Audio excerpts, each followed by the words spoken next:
What's up, everybody? It's your girl Kiwan, and I am back with Ready to Love Season 10, Episode 8, My Man's BFF. Before I start, make sure you like, comment, and subscribe to my channel. Click the notification bell button so you can be updated on every video I drop. Y'all make sure you like the videos so I can stay in the algorithm. Alright? Cool. Episode starts with Kiara. She meets with Jay. They meet up with his best friend Aaron. Aaron said Jay was committed to his last relationship. Sir, I guess. But as Kiara stated, you don't know like what could have happened in those 11 years. Were they on again, off again?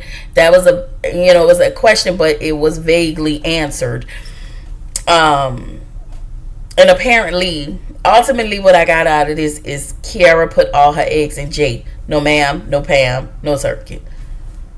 You could have met all the other men, but you only seen Jay. It's giving Camille and Cornelius. Okay? Only had they each, I mean, they married or whatever, but yeah, no. Stop putting y'all eggs in one basket. So Tay meet with Cisco and his best friend Zach. She still questions Cisco's stability, which she should. Like, they was like, he have a big heart. They kept vouching for his personality and his attitude. But you may have a big heart, but you don't have a car. So, like, and so they tell her basically how she handled things when she found out about Cisco's life. It hurt his feelings. And I'm just like, okay, so what do y'all expect Tay to do?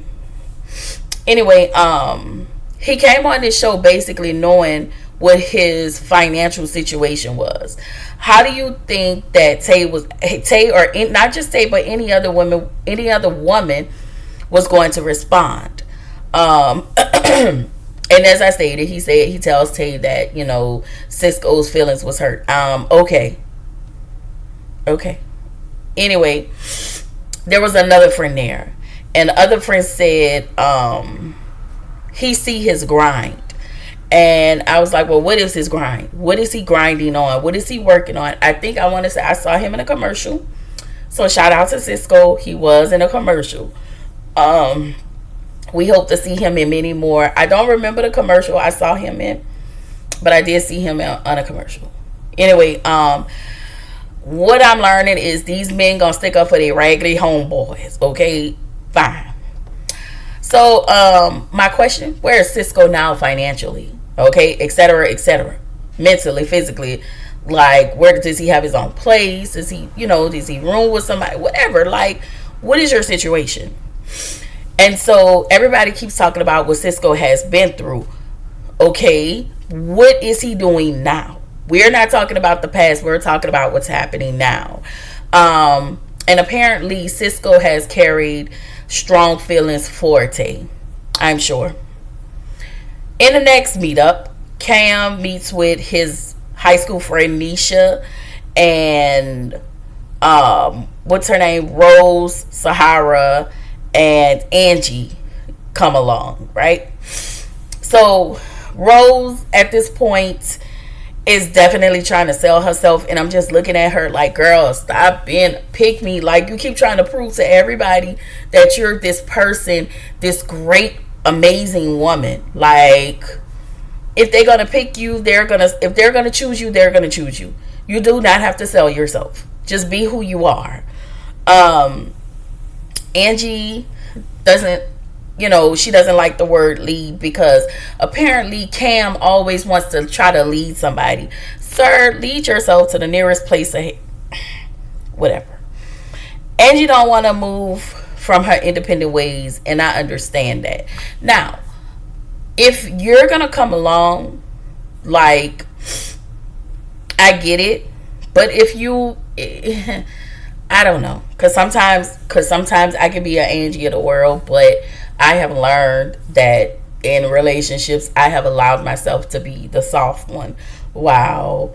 In my last relationship, let me say that, I have learned to be the soft one while he be the man. And I didn't for the first time in my life at that time, I didn't step on that. So, kudos to me. Okay. Anyway, but I also get it, because I also just not too much of my business, just a little bit of peace.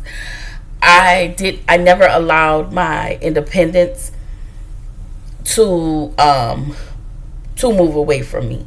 And I even discussed that. Like, I don't never want to be dependent or codependent in this relationship. Like, I want us to work, and we worked until we didn't work.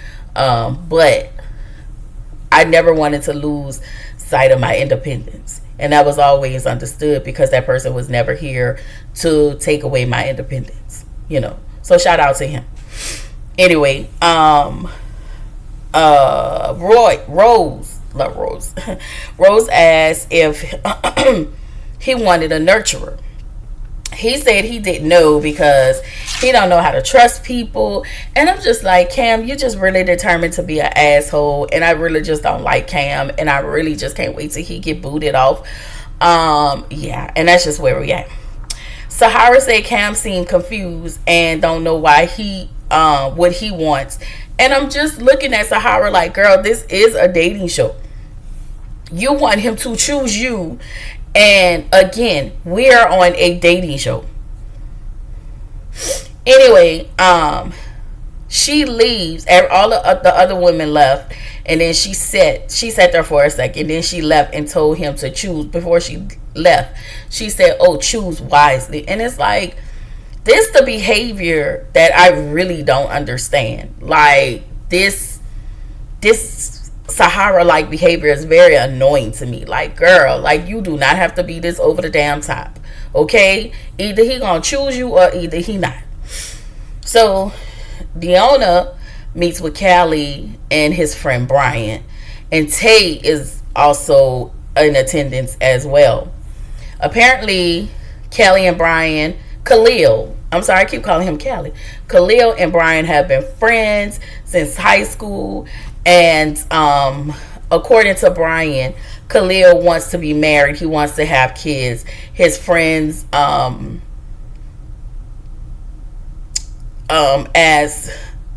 if he they asked if something about clingy came up, and he said that he would like a woman that is kind of clingy. But then he also said that when Deanna was like, listen, I like to give people their space. I don't like to talk to you. I'm not going to blow up your phone all the time. And I understand that. But then Tay was like, well, if I hadn't talked to you all day and I'm calling you, you need to be answering my calls. And he then just was like, oh, well, yeah, I like the clinginess. And I'm just like, you know what? Y'all full of shit at this point.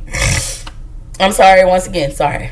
I'm coming down with something. I'm trying to work on it. So, yeah. Again, I'm going to say this again. These friendships, these besties, definitely know how to try to maneuver and bullshit these women on behalf of their homeboys. All right? Naeem, Deanna, Tay meet with Naeem's best friend, Yosef. Okay, I guess we got the Hotep 1 and Hotep 2. Okay. Apparently, Naeem have to have a woman that is that has a great connection with kids. Y'all know Naeem is the one with the 5 kids, the 3 baby mamas. All right, a partridge in a pear tree. Okay.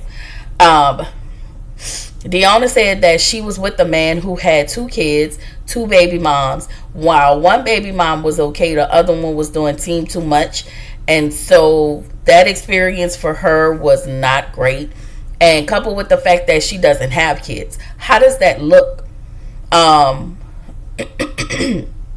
Naeem, apparently, one thing he needs to work on is trusting women, right? So then he started to discuss what happened between the 3 baby mamas. So the first baby mama, he was young and he was wild, so of course that didn't work. The second baby mama, he lost himself in trying to fit a narrative that she thought that he wanted. that I'm sorry, that he thought she wanted him to be, and it didn't work. The third baby mama, things were very unhealthy, and he ended up cheating on that baby mama. So Tay was like, my antennas go up, because once a cheater, always a cheater. And child, I guess. Anyway, in the next meetup, Rose and Angie meet with Hussein, and he had 3 friends there. Apparently, Hussein is not the type of person that would text back if you text him, but communication is key. So, sir, we need you to be communicating. And so they asked Rose about her sexual life, and I'm just like, why are y'all asking this lady this? That ain't none of y'all damn business. Okay, I mean, they didn't go direct, but at the same time, she just giving them the most pageantry answers. Oh, yes, I know how to please my man. When I tell y'all Rose is the biggest pick-me on this stage, then Sahara. Anyway, they have pick-me tendencies. So, Angie arrived next, and apparently she knows Leo. Leo is what do they call those people that get into they have multiple partners, or dominant? No, he's a dominant. I forget what they call it, but Leo was at a couple parties, so she cleared it up. Hey, I only bartend at a couple parties of Leo, and that is how I know him in the industry. I just came to bartend for y'all, and that's it. And so Leo asked if all three of them can have a menage a three. Okay, Leo, sir, please take your dominant self and go on somewhere. Ain't nobody thinking about all of that but you. Okay, no. And so everybody was like, no. So apparently, the issue Hussein has is that he loves too hard. And of course, that rung all the damn fairy tale out of Miss Rose's ear, because that's all she needed to hear. When I tell y'all Rose is the type of woman that live in a fairy tale land, and I need you to step into reality, La Mama, like, girl, she was like, oh my God, I am just like that. Oh, we know you give, I love fast, quickly.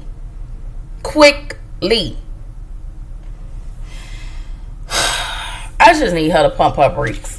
Like, for me, she just be doing a whole lot. Soon as somebody just, you can even tell that she compromises a lot, because first of all, Cam, the one thing she stand on is her belief. Cam does not believe, but you still are willing to give him an opportunity instead of just standing on your business. Girl, bye. Okay? So, we find out that Rose had to leave. So we find out that Hussein has a high sex drive. He's dependable. The boys was like, oh, the one thing we like about Hussein, he's dependable. Yeah, but I got a question. Is Hussein dependable with his guy friends only? Will he be dependable with the woman that he's in a relationship with? Can she depend on him? Because it's one thing to be one way with your boys, but then when it comes to your woman, it's like you would definitely give her the least of you. So that's some things that just really need to be clarified, and just because it's coming from his friend's mouth doesn't always make it true. Again, these is a niggering, and they are definitely bigging up their boys. All right. Angie said to Hussein, you don't text back. He told the same thing he said to Rose was the same thing he said to Angie. Oh, I knew y'all was coming, so I didn't want to text you. No, sir. See, that's what I'm talking about. It's the small things you're lying about being a texter. So thus and such, or to me, it feels like you're not great. A little, you're lacking in a communication area. Okay.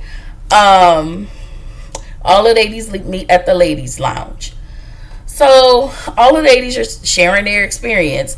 All of a sudden, Sahara and Jay has a connection. Girl, when, where, why? Like, I feel like you just pulled that out of your ass, because you know that Cam has a connection not just with you but to other people.